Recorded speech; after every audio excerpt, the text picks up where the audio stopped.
Hello, hello. Welcome to the next episode of Walk the Dog Cinema. I am on to my second movie of the month for this, and I chose 1981's An Officer and a Gentleman with Richard Gere, Deborah Winger. It's romance, drama, kind of fits in perfect with the theme again I was going for. I really hadn't watched this movie. It's probably been 15 years. You can stream it on Paramount Plus if you have that, to find that. I'm going to kind of get right into it with everything. So spoilers are on their way. So if you've never seen the movie, I suggest you stop it now and go watch it. I'm going to say it's not a time waster. So it's a kind of a perfect Valentine's Day month movie, actually. And again, much more than just romance.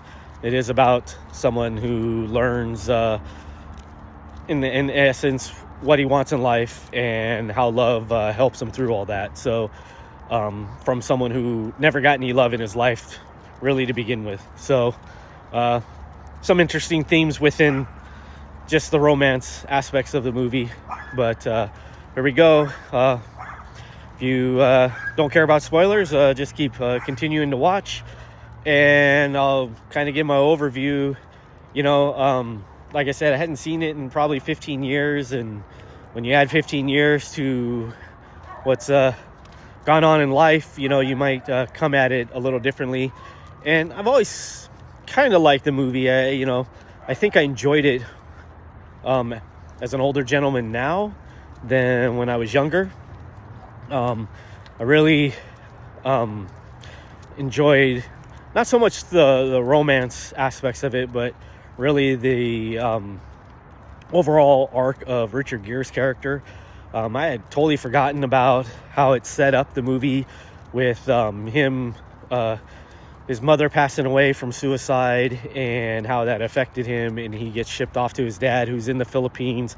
He's kind of a drunkard and a womanizer, and how he kind of pulled his son into this whole world of prostitutes and just debauchery. And it's done in flashback, and it's not overly graphic in any way. I'm just saying that that's the concepts of it.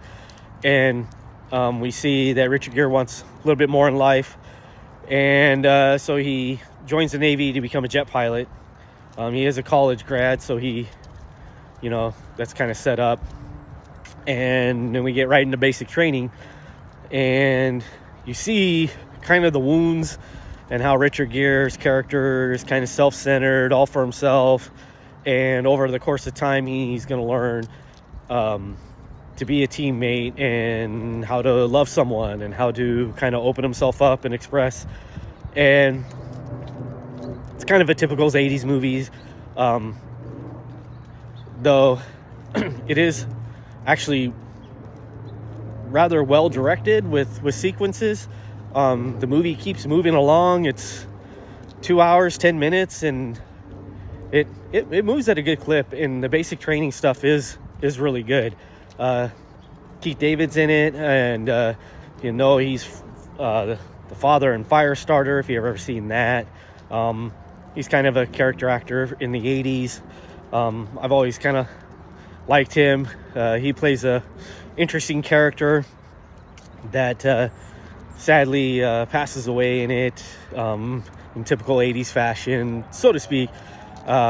He does commit suicide after he falls in love with a girl, and you kind of find out he's been doing stuff his whole life, for others, and now he's going to do something for himself. And that's probably the weakest part of the movie, though it's really important to Richard Gere's character in terms of dealing with the suicide and how he became a friend with this character.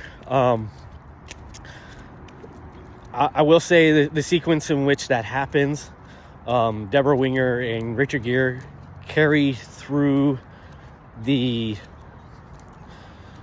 would say, not the absurdity of it, but how I don't buy that character really doing that as it went through the movie.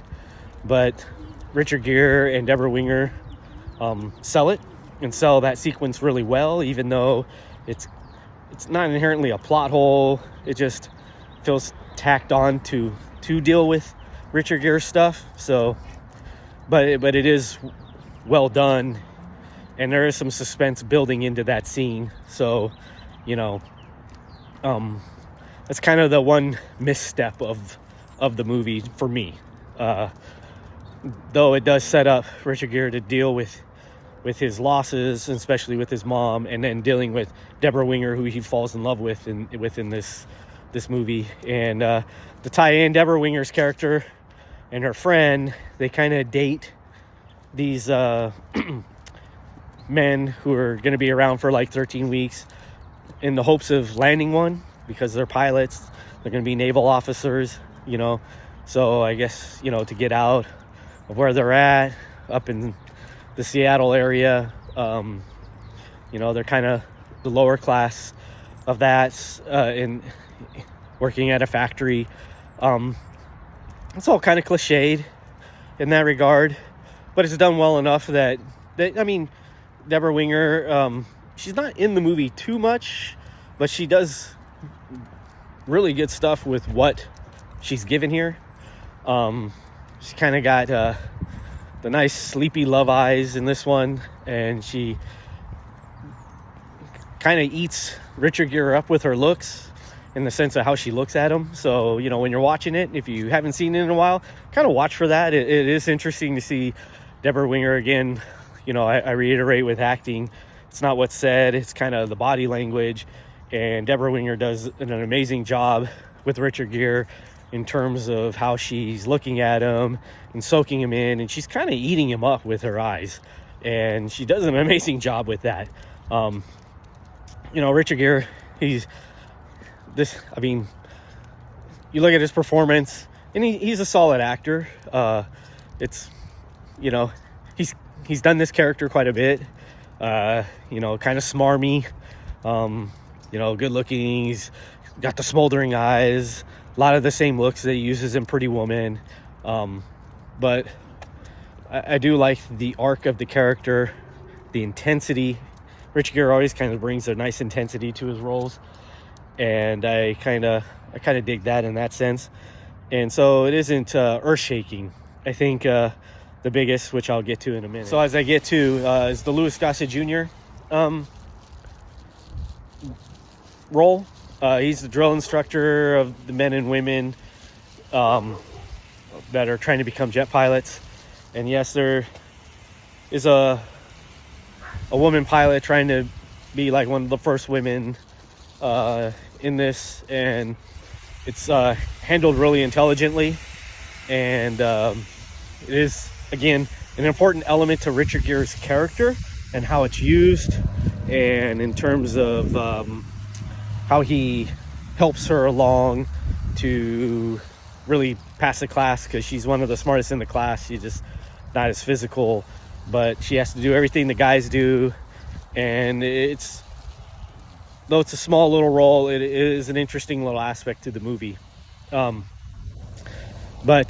the Louis Gossett Jr. character comes off like the typical drill instructor, though this would have predated Full Metal Jacket, Heartbreak Ridge by 3-4 years. And Louis Gossett Jr. did win an Academy Award for his performance in this film for Best Supporting Actor. I know back in the day I kind of didn't see it then, but with some marinating in life, like really watching his performance here and kind of the whole arc or purpose of his character and how it was written, now I see it. That was kind of an interesting thing for me, and I think that's why I enjoyed it so much more this time. Kind of reflecting on that, this actually predated, the Lee R. Emery Full Metal Jacket sequence, and there are some similarities. So,